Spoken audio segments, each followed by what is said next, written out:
আপনার পেজে যদি এই সমস্যাগুলো থাকে তাহলে আপনি কিন্তু কখনোই কন্টেন্ট মনিটাইজেশন সেটা পাবেন না। আসসালামু আলাইকুম। ফেসবুকে বর্তমানে কিন্তু অসংখ্য ক্রিয়েটরকে কন্টেন্ট মনিটাইজেশন দিচ্ছে। বাট আপনি কেন পাচ্ছেন না? আপনার পেজে যদি এই সমস্যাগুলো থাকে তাহলে আপনি কিন্তু কখনোই কন্টেন্ট মনিটাইজেশন সেটা পাবেন না। তাই আপনি ভিডিওটা দেখা মাত্রই এইগুলো চেক করবেন।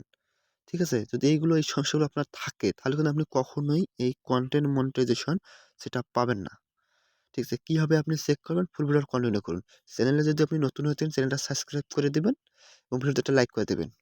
ফেসবুক থেকে দেখলে ভিডিওটা শেয়ার করে দিবেন, অন্যদেরকে দেখার সুযোগ করে দিবেন। এইগুলো চেক করার জন্য ফার্স্টে আপনাকে চেক করতে হবে যে আপনার ফেসবুকে কোনো রিপোর্ট প্রবলেম আছে কিনা? সেটা চেক করার জন্য আপনারা সরাসরি ফেসবুকে চলে যাবেন। করার জন্য ওখানে আপনারা এই 3 লাইনে ক্লিক করে দিবেন। 3 লাইনে ক্লিক করে দেওয়ার এই যে এখানে হেল্প অ্যান্ড সাপোর্ট যে অপশনটা রয়েছে এই help and support A click করে দিবেন।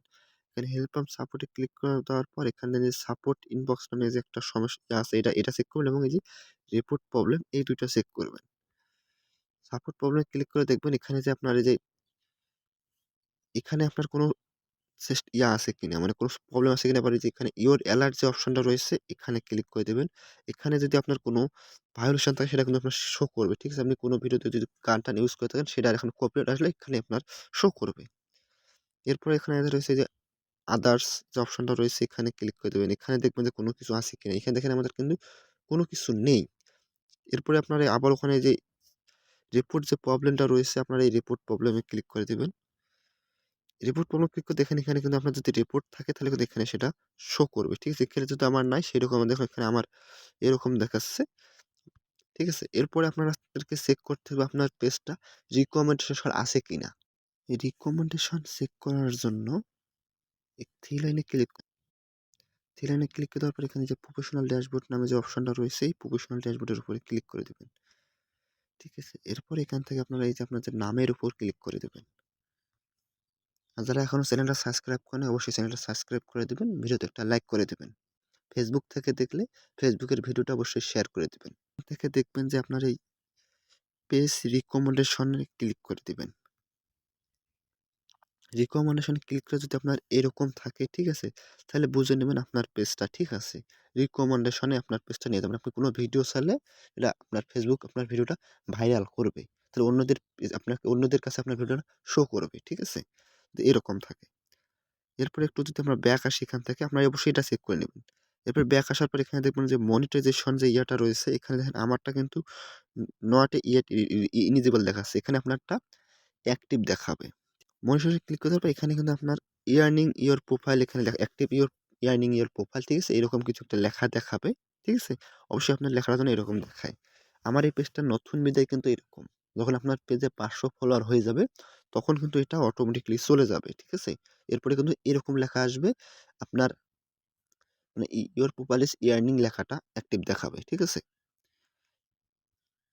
এখন আমাদেরকে ৪ নাম্বার যে বিষয়টা চেক করতে হবে সেটা হচ্ছে আপনার পেজে কোনো কমিউনিটি গাইডলাইন স্ট্রাইক বা ইস্যু আছে কিনা? সেই ইস্যু আসা চেকটা করার জন্য এখান থেকে আপনাদেরকে এই যে পেজ যে স্ট্যাটাস লেখা রয়েছে এখানে ক্লিক করে দিবেন। এখানে ক্লিক করে দেওয়ার এখানে দেখবেন আপনার পেজটা এখানে কোনো ইস্যু নাই। ঠিক আছে? দেখেন এখানে লেখা আছে your page is has not know issue. ঠিক আছে? এবং এখানে তারা আরো ভালো করে দিয়ে দিছে গুড নিউজ নো ভায়োলেশন ডু শো মানে আপনার ইয়াতে কোনো ভায়োলেশন শো করতেছে না। আর এখানে দেখেন আমার পেজটা কিন্তু রিকমেন্ডেশন এসেছে এবং মনিটাইজেশনের জন্য নট এলিজিবল। কারণ আমার পেজে ৫০০ ফলোয়ার এখনো হয়নি। মিনিমাম ৫০০ ফলোয়ার হতে হবে। না হলে কিন্তু আপনার ওই যে মনিটাইজেশন যদি নট ইয়েট দেখায় তাহলে কিন্তু আপনি কখনোই মনিটাইজেশন পাবেন না। আমি যে সমস্যাগুলো দেখাইলাম আপনারা অবশ্যই এইগুলো চেক করবেন। এগুলো যদি আপনার পেজে না থাকে তাহলে আপনি 100% মনিটাইজেশন পাবেন। মানে কনটেন্ট মনিটাইজেশন পাবেন। সেক্ষেত্রে আপনাকে ফর্ম একটা ফিল আপ করতে হবে। এর আগেও আমি কিভাবে এই ফর্মটা মানে রিপোর্ট করবেন ফেসবুকের কাছে সেটা দেখাইছিলাম। সেটা আপনি দৈনিক দিনে ২-১ বার করবেন। মানে দৈনিক ১ বার করে হলেও আপনি ফেসবুকের কাছে আপনার পেজটাকে মানে ইয়াতে রিপোর্ট করবেন। কিভাবে রিপোর্ট করবেন অলরেডি আমি ভিডিও দেওয়া আছে। সেটা দেখে আপনারা রিপোর্টটা করে নিবেন। আমি এই ভিডিওর ডেসক্রিপশনেও লিঙ্কটা দিয়ে দেব। ওই ভিডিওটা দেখে আপনারা রিপোর্ট করবেন। এর সাথে আপনাকে আরো এগুলো জিনিস লক্ষ্য করতে হবে। আপনার পেজে আপনি কোন ধরনের মিউজিক ইউজ করবেন না। ঠিক আছে? কোনো ধরনের মিউজিক ইউজ করা যাবে না। অন্যের ভিডিও যদি থাকে বা অন্যের ফটো আপলোড করে থাকেন, সেগুলো এখনই ডিলিট করে দিন। ডিলিট করে দেওয়ার পর এবং আমি যে বিষয়গুলো দেখালাম সেগুলো চেক করার পর তারপরেই আপনি ফেসবুকের কাছে রিপোর্ট করবেন এবং এরপরে আপনি কন্টিনিউলি কাজ করে যাবেন। অন্যের কোনো কিছু জিনিস ইউজ করবেন না। নিজের অরিজিনাল কনটেন্ট আপনি আপলোড করেন, তাহলে আপনি দেখবেন ফেসবুকে আপনাকে কিন্তু 100% মনিটাইজেশন দেবে। আপনি যদি অন্যের মিউজিক, অন্যের ভিডিও ইউজ করে থাকেন, তাহলে কিন্তু আপনি কখনোই কনটেন্ট মনিটাইজেশন পাবেন না। সেক্ষেত্রে সর্বপ্রথম আপনাকে এতটুকু বলতে হবে, আপনাকে কোনো ধরনের মিউজিক ইউজ করা যাবে না। যতই আপনি ভালো কনটেন্ট বানান না কেন, যদি আপনি কপিরাইট মিউজিক ইউজ করেন, পেজেরও সমস্যা হবে এবং আপনার ওই পেজ থেকে আপনি কখনো ইনকাম করতে পারবেন না। ঠিক আছে? অবশ্যই আপনারা এই জিনিসগুলো দেখে তারপরে পরবর্তীতে আপনি রিপোর্ট করবেন। এই ছিল আজকের ভিডিও। ভিডিওটি ভালো লাগলে অবশ্যই ভিডিওতে লাইক করে দিবেন। চ্যানেলে নতুন হলে চ্যানেলটা সাবস্ক্রাইব করে দিবেন।